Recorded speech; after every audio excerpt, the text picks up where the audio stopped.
बिस्मिल्लाहिर्रहमानिर्रहीम। अस्सलाम वालेकुम नाजरीन, आज हम भयानक साए के पार्ट 3 के साथ आपकी खिदमत में हाजिर हैं। लेकिन कहानी में आगे बढ़ने से पहले आप तमाम दोस्तों से इल्तमास है कि हमारे चैनल जरा सी आहट को सब्सक्राइब कर दीजिए और साथ घंटी के बटन को दबा दीजिए ताकि हमारी न्यू आने वाली कहानी का नोटिफिकेशन आपको मिल सके। शुक्रिया। जाज़बा, तुम पर कोई साया नहीं है। इस अकाब ने तुम्हें छोड़ना था, इसे वजह चाहिए थी। रामीन ने शफक को नादिया भाभी के हवाले किया और जाज़बा को कंधों से पकड़कर सोफे पर बिठाया। तो फिर ताई, अम्मी, शाज़मीन, फूफी, इनकी मौत कैसे हुई? जाज़बा ने रामीन की तरफ देखते हुए कहा।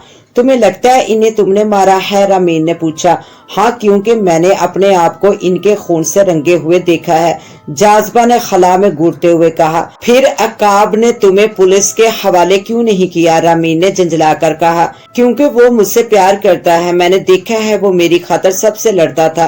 प्यार करता था तो तलाक क्यों दी? नादर बोला। नादर भाई, ये मेरा और मेरे घर का मामला है, जाज़बा ने खफगी से जवाब दिया। यही तो गिला है जाज़बा, अकाब ने जैसे तुम्हें घर से निकाला उसी वक्त अगर नादर ना होता तो ये मामला उस वक्त पूरे शहर का बन जाता। नादिया भाभी ने शफा को सुलाया और भाई की हमायत में बोली, चलिए छोड़े, अब जो हुआ सो हुआ। नादर ने बात खत्म की और अपने कमरे में चला गया। और तुम्हें किसने कहा कि हम सब मर गए हैं? नादिया भाभी ने जाज़बा से पूछा। हाँ, वो किसी अशफाक साहब ने फोन पर बोला था। भाभी, मैंने जब इस चुड़ैल को देखा था तो मैंने आपको फोन मिलाया तो अशफाक नामी बंदे ने उठाया और बताया कि आप लोग किसी एक्सीडेंट में जल गए हैं और डेड बॉडीज नहीं मिल रही। वो रामीन और नादिया भाभी को बताने लगी, मेरा मोबाइल तो मेरे पास ही है, मुझे तो कोई कॉल नहीं आई। नादिया भाभी ने मोबाइल से कॉल चेक की और मेरे ख्याल में हमारे पड़ोस में अशफाक नामी कोई बंदा नहीं रहता।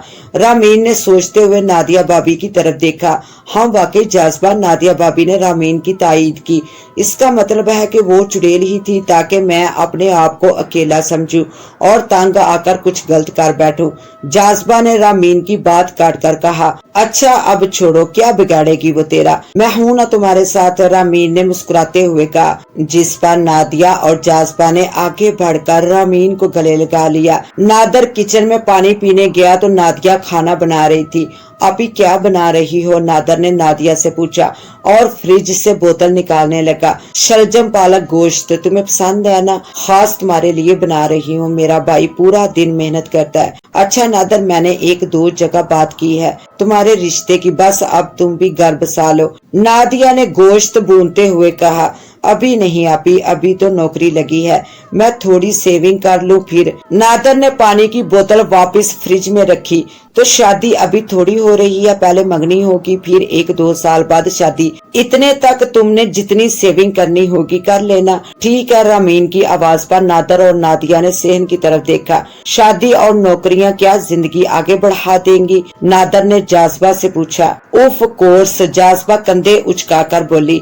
नहीं, शादी और नौकरी करने से वक्त आगे होता है, अपने बिछड़ जाते हैं, इंसान खुद गर्ज हो जाता है। जब अपनों को साथ रखकर अपनों की मर्जी और मशवरे से आगे बढ़ा जाता है तो जिंदगी खूबसूरत हो जाती है और तब जिंदगी तरक्की करती है। नादर की बात पर जाज़बा को चुप लग गई।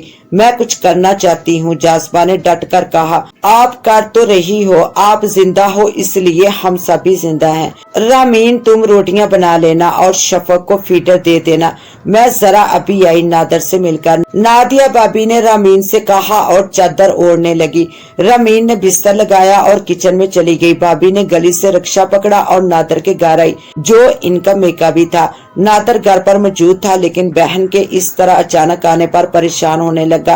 पानी पीने के बाद नादिया बोली, नादर, मैं साफ साफ सुनना चाहती हूँ, मुझे बताओ तुम शादी क्यों नहीं कर रहे? आखिर मसला क्या है? नादर, मेरी तरफ देखो। नादिया भाभी ने बच्चों की तरह नादर का चेहरा दोनों हाथों से थाम लिया। अभी मैं शादी नहीं करना चाहता, नादर ने नादिया की तरफ देखकर कहा। क्यों, क्या तुम? जाज़बा से नादिया अटक अटक कर बोली तो नादर ने चुप करके गर्दन झुका ली। नादिया ने अपने हाथ नीचे कर लिए। थोड़ी देर तक दोनों यूं ही बैठे रहे। तुम जानते हो इस पर साया है, नादिया की बात पर नादर नाकाबिले यकीन अंदाज में नादिया को देखने लगा। नादर माना कि वो मेरी नंद है और बहुत अच्छी लड़की है और फखर के जाने के बाद वो दोनों ही मेरा सहारा ही रही। लेकिन नादर तुम मेरे भाई हो, मेरे माँ बाप की आखिरी निशानी हो, खून का रिश्ता है हमारा। नंदे तो एक दिन शादी करके पराई हो जाएंगी, फिर मेरा और मेरी बेटी का वाहद सहारा तो तुम ही हो ना। मेरी बात समझने की कोशिश करो नादर।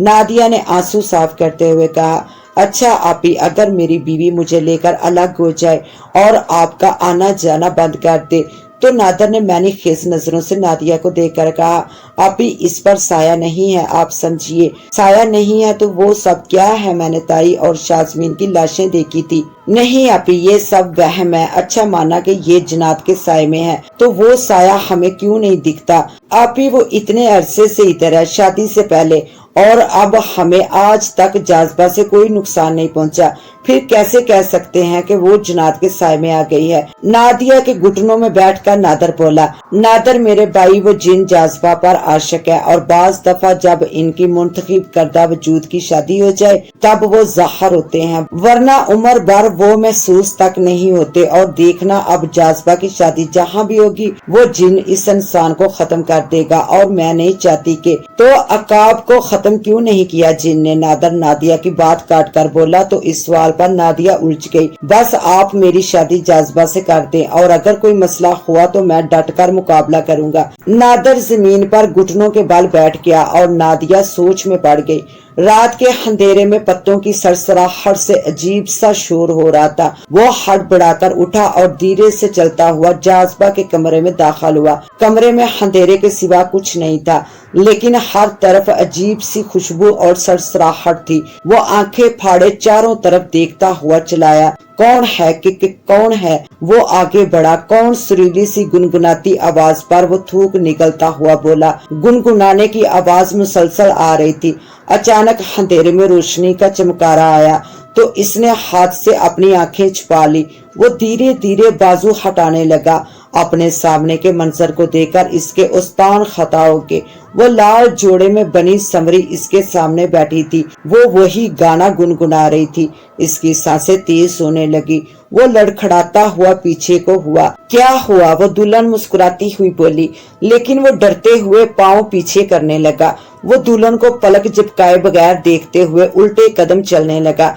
देखते ही देखते इस दुल्हन का बाजू लंबा हुआ और वो बेड पर बैठी हुई अपने बाजू को इसकी गर्दन तक ले गई। अम्मी जोरदार चीख फजा में बुलंद हुई और वो कमरा फिर से अंधेरे में डूब गया। सारी शॉपिंग हो गई क्या? हाँ जी हो गई, जाज़बा ने शॉपिंग बैग संभालते हुए कहा। शफक के लिए भी कुछ लिया है क्या? नादर ने बोलते बोलते पीछे देखा तो जाज़बा इससे कुछ फासले पर खड़ी घर को टिक-टिकी बांधे देखे जा रही थी। नादर जाज़बा के पास गया और गौर से घर देखने लगा। अंदर चलिए, नादर ने मुस्कुराते हुए जाज़बा से कहा। जाज़बा ने एक नजर कलाई पर लगी घड़ी को देखा जिस पर सुइयां 11:48 बजा रही थी और हाँ में सारा हिला दिया। दरवाजा खुला देखकर दोनों को शदीद हैरानी हुई, लेकिन वो अंदर चले गए। घर बिल्कुल सुनसान और जालों में अटका हुआ था। यूं लग रहा था जैसे सदियों से यहाँ कोई नहीं आया हो। हर चीज इधर उधर बिखरी हुई थी। क्यों आई हो? मेरा तमाशा देखने जाज़बा के अकब से आवाज आई तो दोनों ने फौरन मुड़कर देखा। ये कौन है? नादर ने गौर से देखकर कहा। वहाँ कोई बुजुर्ग बैठा था, बड़ी हुई दाढ़ी, कमजोर सा। अकाब जाज़बा के गालों पर मोटे मोटे आंसू बहने लगे। वो सोच भी नहीं सकती थी कि अकाब की ये हालत होगी। मुझे माफ कर दो जाज़बा, मैंने अपनी खामी को छुपाए रखा। जाज़बा मुझ पर बचपन से एक चुड़ैल का साया है। वो बचपन से मुझ पर आशिक है और वो मुझे किसी भी लड़की के साथ नहीं देख सकती। मैं अपनी रेपुटेशन खराब नहीं करना चाहता था, इसलिए जन्नत के साए का इल्जाम तुम पर लगा दिया। हालांकि मैं तो पहले दिन से जानता था कि असरात मुझ पर है, पर ये नहीं पता था कि इसके खिलाफ वर्जी करके मुझे इतना कुछ खोना पड़ेगा। अकाब की दाढ़ी आंसू से गीली होने लगी।